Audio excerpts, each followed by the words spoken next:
Hello বন্ধুরা, আজকে অনেকদিন পর তোমাদের সাথে শেয়ার করব নতুন ভিডিও। তো ভিডিওটা শেষ অবধি দেখতে থাকো, কোনো কিছু মিস করো না। আজ 13ই জানুয়ারি অর্থাৎ পৌষ সংক্রান্তির দিন। আজকের দিনে মহাকুম্ভ মেলা অনুষ্ঠিত হয়েছিল ভারতের উত্তরপ্রদেশের প্রয়াগরাজ্যে।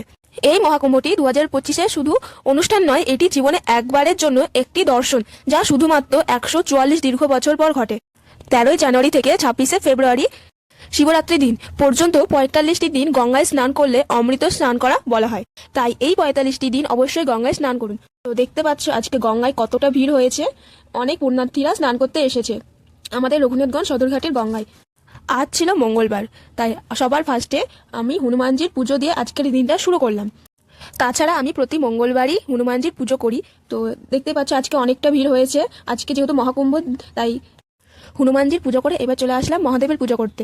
তো দেখো এখানে মহাদেবের পুজো করে আবার বেরিয়ে পড়লাম মা শ্মশানকালীর উদ্দেশ্যে।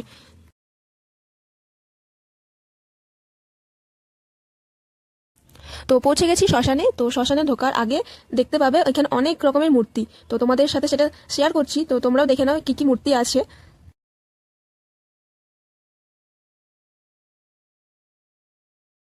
দেখো আজকের দিনে মায়ের মন্দিরে এখানে কতটা লোকের সমাগম হয়েছে।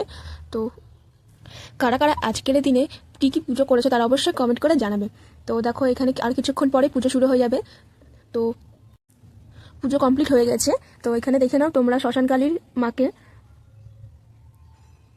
মায়ের পুজো দিতে পেরে আমার মনটা খুবই শান্ত হয়ে গেছে।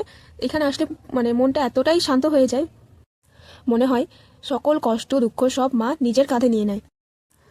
লাইন করে লোক দাঁড়িয়ে আছে মায়ের ভোগ গ্রহণ করার জন্য। আজকের দিনটা আমার পুজো দিয়ে কেটে গেছে। তো তোমাদের কিভাবে কেটেছে তা অবশ্যই কমেন্ট করে জানাবে। তো এখানে ভিডিওটা শেষ করলাম, বাই বাই।